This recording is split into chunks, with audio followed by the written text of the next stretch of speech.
Nation's girl group na BINI nagpakitang gilas muli matapos magtanghal sa Grammy Museum Global Spin Live sa Los Angeles. Samantala, maraming fans ang natawa matapos makita ang Filipino tennis star na si Alex Ayala. Suot ang Filipiniana gown sa Laureus Awards sa Spain.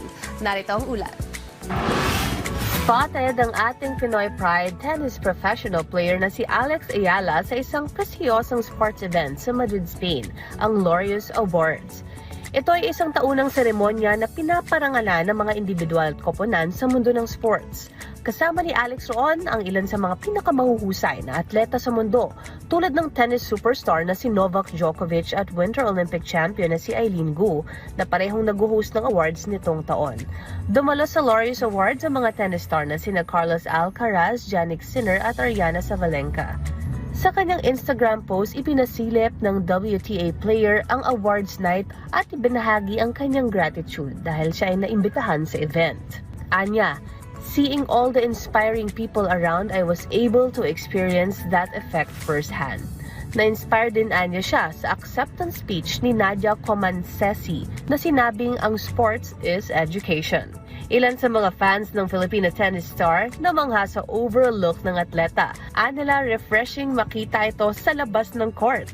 Nagsuot ang Pinoy athlete ng Filipiniana themed gown na idinisenyo ng kanyang tiyuhin na si Rhett Ayala. Pagkatapos ng kanilang makasaysayang Coachella Valley Music and Arts Festival debut, ang BINI ay umakyat na naman sa entablado ng Global Spin Live event sa Grammy Museum na ginanap downtown sa Los Angeles nitong Martes, April 21 US time. Ibinahagi sa Billboard ang mga clip ng Nation's girl group, kabilang sa itinanghal nila ang unang kilig, Cherry on Top at Blush.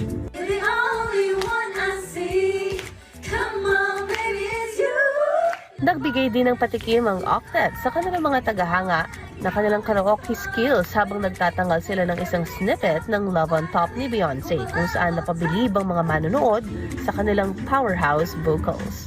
Ang Grammy Museum ay isang non-profit na organisasyon na nagsa-celebrate at nag-explore ng musika mula noon at ngayon sa pamamagitan ng exhibits, education, grants, preservation, initiatives at public programming.